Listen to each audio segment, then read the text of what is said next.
Yang saya hormati dan yang saya takdimi Abi Wahyudi, yang saya hormati Yai Burhan, Gus Maftuh, Yai Husnan, yang saya hormati pengurus pengajian Ahad Pagi Adzikra Banyuwangi, serta yang saya hormati para jamaah yang dirahmati Allah dan teman-teman yang saya banggakan. Sebelumnya saya akan berterima kasih kepada Abi Wahyudi yang telah membimbing saya, yang telah mengajari saya dan mendidik saya omes terhadap pendidikan. Kemudian yang kedua, saya berterima kasih kepada Gus Iqbal dan Gus Novin yang menjadi guru serta teman diskusi. Kemudian yang ketiga, saya berterima kasih kepada nenek saya. Karena nenek saya bisa menjadi seperti ini, meskipun dalam keluarga kita memiliki problematika, namun tidak menjadi keputusasaan saya untuk belajar. Kemudian saya berterima kasih karena bunda dan ayah telah hadir. Saya bersyukur mereka berdua mempunyai masalah dalam kebangkrutan sehingga saya dididik dan didewasakan dengan mental yang seperti ini, tidak terpengaruh dengan duniawi, dan itu berkat bimbingan Abi Wahyudi juga. Serta saya minta maaf terhadap ayah dan bunda karena saya tidak mau diajak pulang, karena saya yakin saya di sini mencari rahmat Allah untuk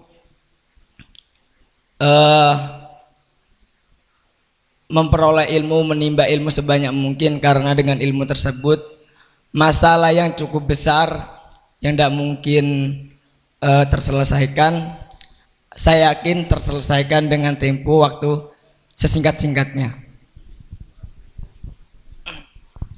Para jemaah yang dirahmati Allah, saya akan mengkaji tentang fenomena-fenomena yang ada di dunia ini terkait tentang perbedaan dalam umat Islam.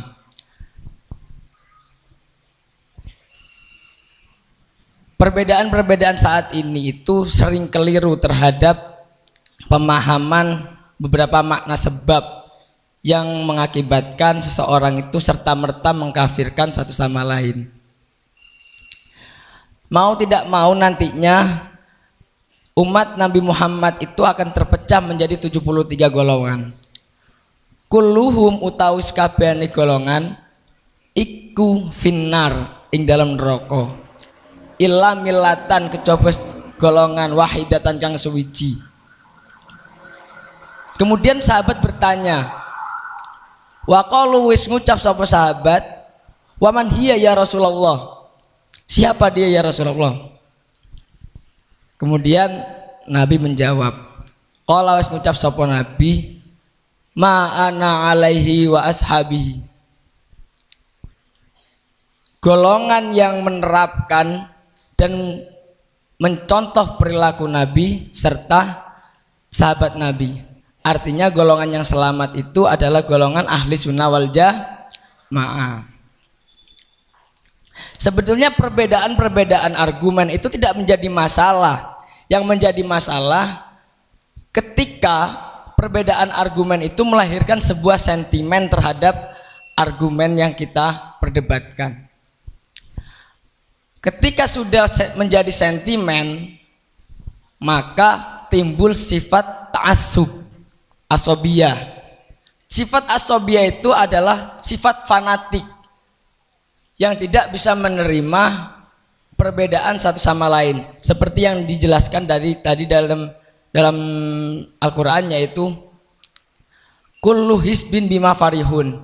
Dia membangga-banggakan sehingga lupa bahwa argumen lawan atau argumen teman berdebat kita itu bisa lebih baik daripada kita. Kemudian karena sifat fanatik tersebut dia tidak bisa menerima. Maka dari itu saya akan mengkaji tentang pemahaman asalnya perbedaan, bolehnya perbedaan, serta dilarangnya perbedaan karena berujung pada sentimen sehingga sering mengkafir-kafirkan orang. Penjelasan yang akan saya bahas dalam pokok substansi yang akan saya ceramahkan ini, saya akan mengambil pemahaman dalam kitab Mafahimu Yajibu Antusohah, salah satu kitab yang dikarang oleh Imam Malikil Hasani, salah satu tokoh ulama ahli sunnah wal jamaah yang sering kali beretorika dan berdebat dengan Wahabi di Mekah. Kitab Mafahim Yajibu Antusoha ini itu memiliki 3 pembahasan. Pembahasan pertama yaitu tentang akidah, hubungan kita dengan Allah. Kemudian pembahasan yang kedua itu membahas tentang kenabian, nubuwiyah. Pembahasan yang ketiga tentang perbedaan sesama, mukhtalafun.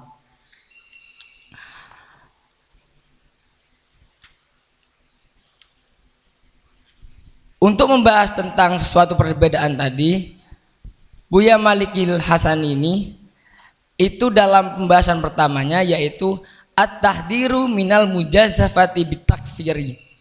At-tahdiru utawi iki iku peringatan minal mujazafati saking resiko bitakfiri kelawan nyafirake wong. Yukti ukliru sapa kasirun wong kang akeh minan nasi sebagian saking menungso.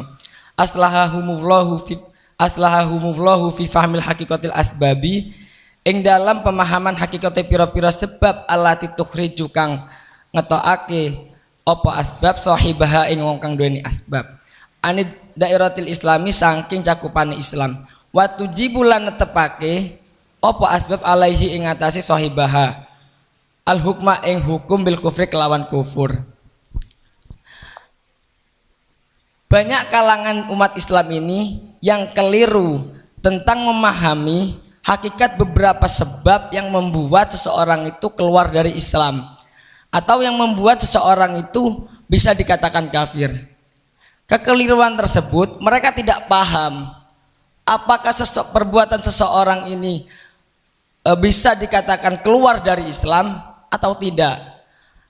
Apa perbuatan seseorang ini bisa divonis kafir atau tidak. Mereka tidak paham para jamaah. Sehingga mereka fatarohum moko ningali sapa sirahum ing kasir yusari una padha kubu sapa kasir ilal hukmi maring hukumi alal muslimin ing atase wong muslim bil kufri kelawan kufur limujaradil mukhalafati krana asale persulayatan. Sehingga kekeliruan tersebut kita akan lihat betapa tergesa-gesahnya mereka menghukumi kafir atau memvonis kafir atas seseorang muslim hanya karena perbedaan pendapat. Padahal indahnya Islam itu berada dalam perbedaan-perbedaan.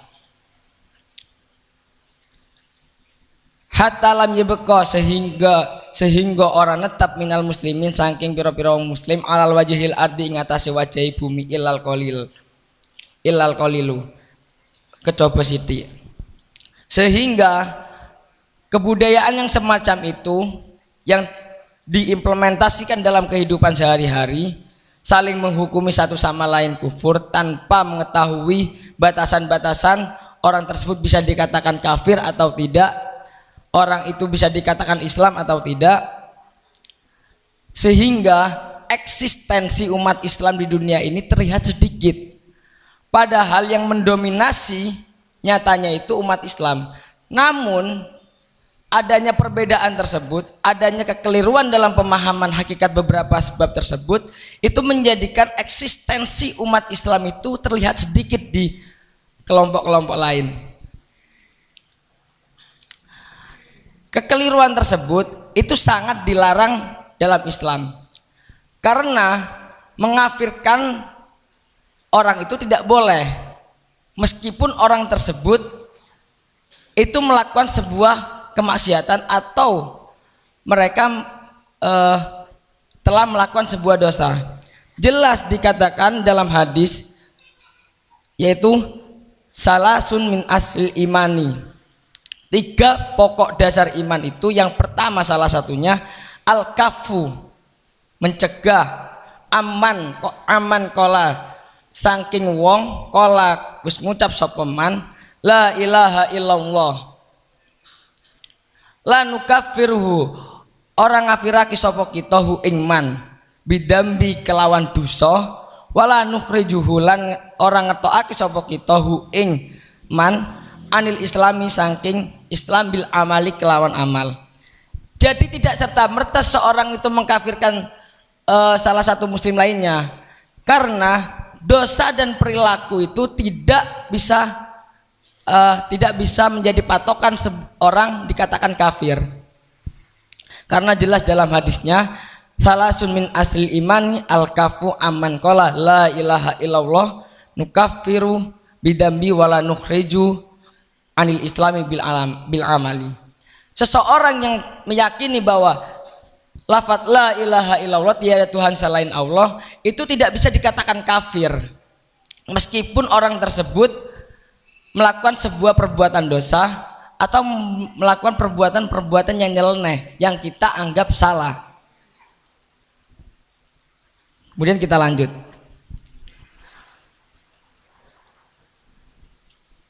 Wa nahnu utawi kita iku natalammasu, maklumi sapa kita lihaulai maring wong-wong al udra ing udur tasinan krana ngapi ilidoni maring don. Untuk mengatasi masalah tersebut, penulis atau muallif itu tidak melakukan perbuatan yang sama. Artinya mereka yang keliru itu tidak kita lawan dengan kekeliruan, melainkan penulis itu mencari udur, mencari alasan mengapa mereka itu berbuat seperti itu. Karena penulis itu memiliki husnudon terhadap mereka yang keliru tersebut. Wa naqulu lan ngucap sapa kita la'alla niyatahum, menawa niat katsir iku hasanatun. Mungkin dari kekeliruan tersebut mereka memiliki niat baik sehingga mereka melakukan perbuatan semacam itu.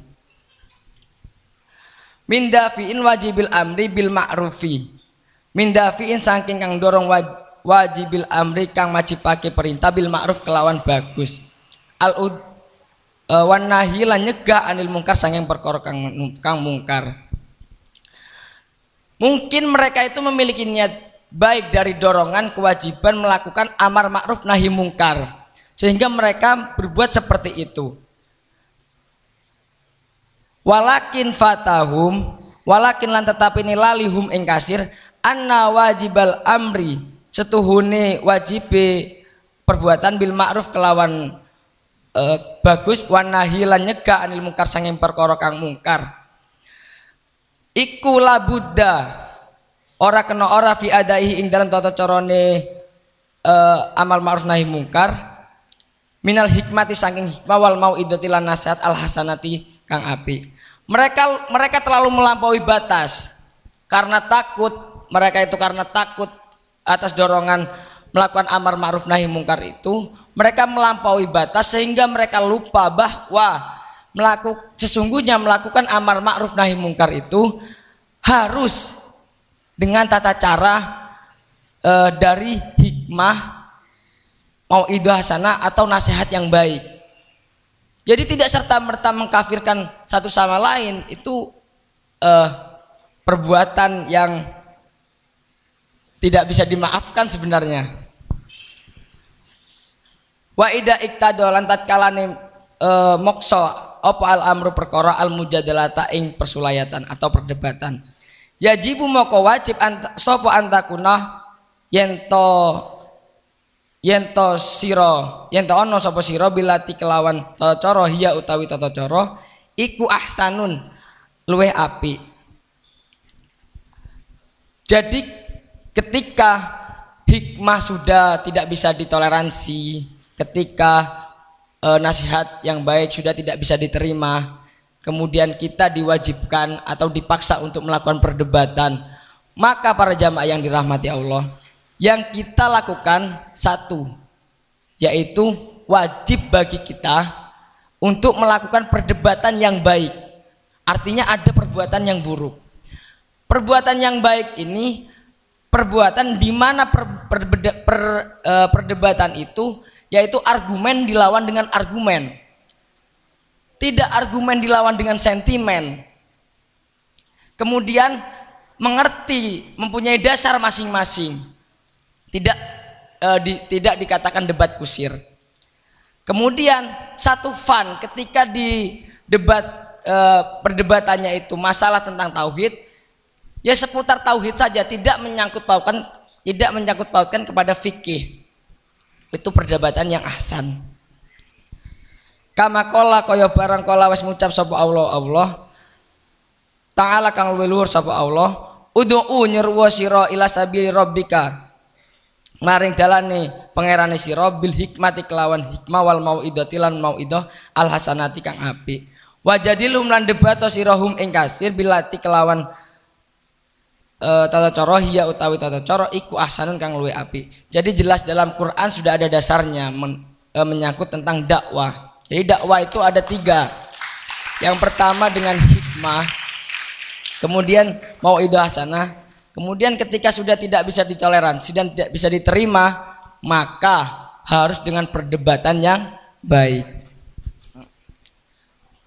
Para jamaah yang dirahmati Allah, faida da'auta moko tatkala ngajak sapa sira musliman ing muslim yusolli kang salat sapa muslim yuadilan ngelakoni faraidallah ing fardu-fardune Allah, wa yajtani bulan ngadohi sapa muslim maharamahu ing kang den haramake Allah, wa yunsiru lan nyebarake dakwatahu ing dakwane Allah, wa yusidu lan bangun sapa muslim masajidahu ing pira-pira masjid Allah, wa yuqimu lan ngedhekake ma'ahidahu ing panji-panjine Allah, ila amrin maring perkara tarahu kang nganggep sapa sira hakon ing kebenaran, wa yarahu lan nganggep sapa muslim huwa utawi anggepan iku ala hilafika ing atase perbedaan.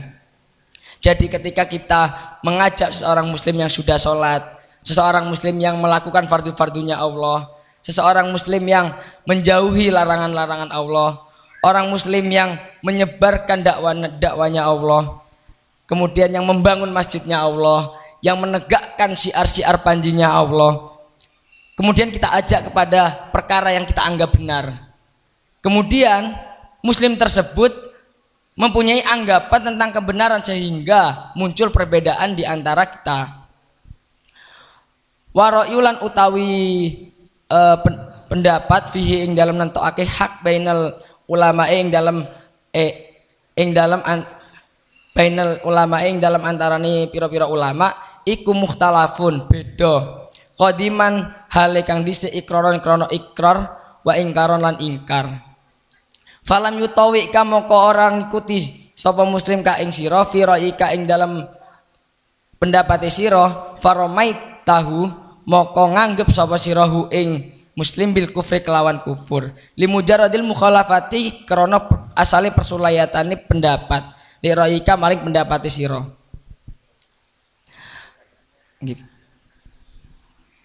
Ketika kita mengajak seseorang yang sudah beribadah kepada Allah dan taat kepada Allah, kemudian kita anggap bahwa orang tersebut tidak sepemahaman dengan kita, padahal ulama dulu menentukan kebenaran itu berbeda sejak dulu. Kemudian kita menganggap orang yang tidak mengikuti kita itu kafir karena perbedaan pendapat kita, tidak menerima pendapat kita, kemudian kita anggap kafir, maka itu perbuatan yang salah. Sekarang ini banyak kekeliruan-kekeliruan di dunia ini yang bisa kita jadikan pelajaran bahwa itu adalah sesuatu yang salah. Maka jangan sesekali-kali kita tergesa-gesa dalam menghukumi seorang kafir, karena mungkin saja mereka memiliki niat bagus dan pendapat mereka juga berdasar, sehingga kita tidak tahu apa yang di belakang dan resikonya. Kemudian sekian dari saya, wabillahi taufiq wal hidayah, wassalamualaikum warahmatullahi wabarakatuh.